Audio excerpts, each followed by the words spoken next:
اعوذ باللہ من الشیطان الرجیم بسم اللہ الرحمن الرحیم۔ السلام علیکم۔ حضرت عبداللہ بن عمرو بن عاص رضی اللہ تعالیٰ عنہ فرماتے ہیں کہ میں نے رسول اللہ صلی اللہ علیہ وآلہ وسلم کو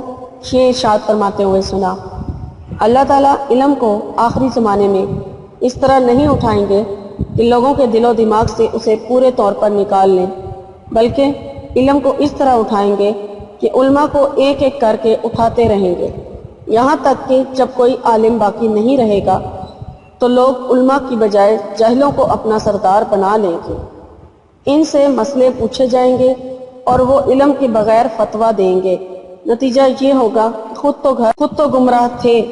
ہی دوسروں کو بھی گمراہ کر دیں گے۔ حضرت ابو ہریرہ رضی اللہ تعالیٰ عنہ سے روایت ہے کہ رسول اللہ صلی اللہ علیہ وآلہ وسلم نے ارشاد فرمایا، اللہ تعالیٰ اس شخص سے نفرت کرتے ہیں جو شخص سخت مزاج ہو، زیادہ کھانے والا ہو، بازاروں میں چیخنے والا ہو، رات میں مردے کی طرح پڑا سوتا رہتا ہو، دن میں گدھے کی طرح دنیاوی کاموں میں ہی پھنسا رہتا ہو، دنیا کے معاملات کو جاننے والا ہو اور آخرت کے امور سے بالکل جاہل ہو۔ سبحان اللہ۔ السلام علیکم، کیا حال ہے ویورز آپ لوگوں کے؟ میں امید کرتی ہوں آپ لوگ خیر و عافیت سے ہوں گے، اور میری دعا ہے کہ اللہ تعالیٰ آپ کو ہمیشہ ہمیشہ ہمیشہ اپنے حفظ و ایمان میں رکھے، آپ کی تمام جائز خواہشات اور حاجات اور مقاصد کو اپنی بارگاہ میں قبول اور مقبول فرمائے، آمین۔ جن مقاصد کے لیے آپ لوگ وظیفے کر رہے ہیں اور مجھے دعاؤں کے لیے کہتے ہیں، تو اللہ تعالیٰ آپ کو ان مقاصد میں کامیاب کرے، آپ لوگوں کے وظیفوں کو اللہ تعالیٰ کامیاب کرے، آمین۔ اور اللہ پاک تمام بیماروں کو شفا عطا فرمائے، بے گھروں کو اللہ تعالیٰ گھر عطا کرے، محتاجوں کو اللہ تعالیٰ محتاجی سے نجات دلائے، اور جو لوگ امتحان دے چکے ہیں، دے رہے ہیں یا دینے والے ہیں، سب کو اللہ تعالیٰ کامیابیاں اور کامرانیاں عطا کرے، آمین۔ اور جو لوگ شادی کی وجہ سے پریشان ہیں تو اللہ تعالیٰ ان کو بہترین ان کے لیے رشتوں کے انتظامات فرما دے، جو قرض کی پریشانی میں مبتلا ہے تو اللہ تعالیٰ قرض اتارنے کا کوئی وسیلہ بنا دے، اور جو لوگ رزق کی تنگی سے پریشان ہیں تو اللہ تعالیٰ کھلا رزق عطا فرمائے، اور آپ سب لوگوں پر اللہ تعالیٰ اپنی رحمت جو ہے وہ بنائے رکھے اور آپ کو تمام پریشانیوں سے اللہ تعالیٰ نجات دلائے، آمین۔ ویورز مجھے بھی اپنی دعاؤں میں ضرور یاد رکھیں، شکریہ۔ میں آپ کی میزبان لیلا حاضر ہوں اپنے چینل میں۔ آج میں آپ لوگوں کے لیے جو وظیفہ لے کر آئی ہوں وہ آپ لوگوں کی ریکویسٹ پر ہے کہ بعض لوگ مجھے میسج کرتے ہیں، میل کرتے ہیں، کمنٹس کرتے ہیں کہ ہم لوگ بہت پریشان ہیں، ہماری پریشانی کے لیے کوئی دعا بتا دے، کوئی وظیفہ بتا دے۔ تو آج ان لوگوں کے لیے میں ان کی پریشانیوں سے نجات کے لیے جو عمل بنا کے لائی ہوں، یہ انشاءاللہ تعالیٰ کرنے سے ان کی جو تمام پریشانیاں ہیں یا جس پریشانی میں بھی وہ مبتلا ہیں اور اس کے لیے وہ یہ وظیفہ کریں گے تو انشاءاللہ تعالیٰ وہ اس پریشانی سے اللہ نے چاہا تو ان کو نجات مل جائے گی۔ یقین کے ساتھ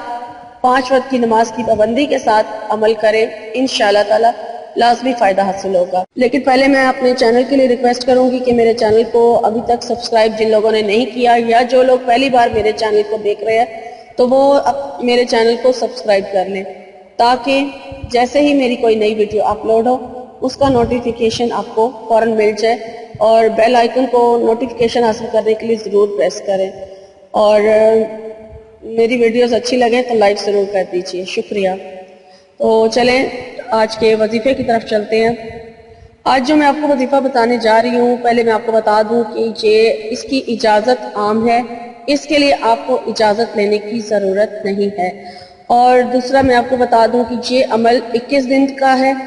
اور فجر کی نماز کے بعد کا ہے۔ اب آپ یہ مت سوال کیجئے گا کہ ہم کسی اور ٹائم پر اس عمل کو کر سکتے ہیں، تو اس لیے میں آپ کو جہاں ویڈیو میں ہی بتا رہی ہوں تو اس پر آپ کمنٹ کر کے مجھ سے نہ پوچھیں کہ ہم کسی اور ٹائم پر اس عمل کو کر سکتے ہیں، کیونکہ یہ ٹائم فکس ہے، فجر کی نماز کے بعد ہی اس عمل کو کیا جائے گا۔ 21 دن تک آپ نے پڑھنا ہے اور اس کو فجر کی نماز کے بعد پڑھنا ہے، اور یہ ہے سورہ توبہ کی آیت نمبر 129۔ یہ بہت گارنٹیڈ، بہت ہی مجرب عمل ہے، بہت ہی زیادہ آزمودہ، آپ کو بہت فائدہ حاصل ہوگا اس کو پڑھنے سے، اور اس عمل کو آپ نے 100 بار پڑھنا ہے، یعنی سورہ توبہ کی آیت نمبر 129 کو فجر کی نماز ادا کرنے کے بعد روزانہ 21 دن تک 100 بار پڑھا جائے گا، یعنی 100 بار روزانہ پڑھا جائے گا۔ اپنے کسی بھی مشکل سے نجات کے لیے آپ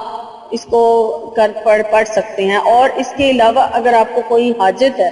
کوئی آپ کا مقصد ہے، تو اس کے لیے بھی آپ اسی طریقے سے اس کو پڑھ سکتے ہیں. کہ آیت نمبر 129 کو 100 بار کمپلیٹ کر لیں.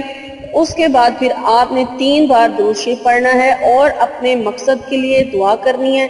یا اگر آپ مشکل سے نجات کے لیے پڑھ رہے ہیں تو اس مشکل سے نجات کے لیے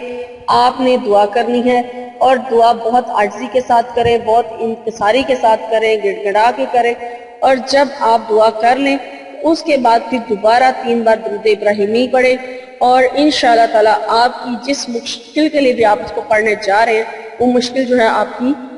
آسان ہو جائے گی، آپ کو اس سے نجات حاصل ہو جائے گی. اور اگر آپ کسی مقصد کے لیے پڑھنا چاہ رہے ہیں تو آپ کا وہ مقصد انشاءاللہ تعالی اگر آپ کے حق میں بہتر ہوا اور جائز ہوا، کیونکہ جائز مقصد کے لیے آپ اس کو کر سکتے ہیں، تو وہ انشاءاللہ تعالی وہ مقصد بھی آپ کا پورا ہو جائے گا. یہ بہت ہی کامیاب اور بہت ہی مجرب عمل ہے. انشاءاللہ تعالی مجھے امید ہے کہ اس عمل کی برکت سے آپ کے بہت سارے مسئلے جو ہیں وہ حل ہو جائیں گے. اور یہاں پر میری ویڈیو ہوتی ہے ختم. تو مجھے لیلا کو اب اجازت دیجیے. میری انشاءاللہ تعالی میری نئی ویڈیو میں آپ سے ملاقات ہوگی. تب تک کے لیے آپ اپنا بہت سارا خیال رکھیے گا. فی امان اللہ.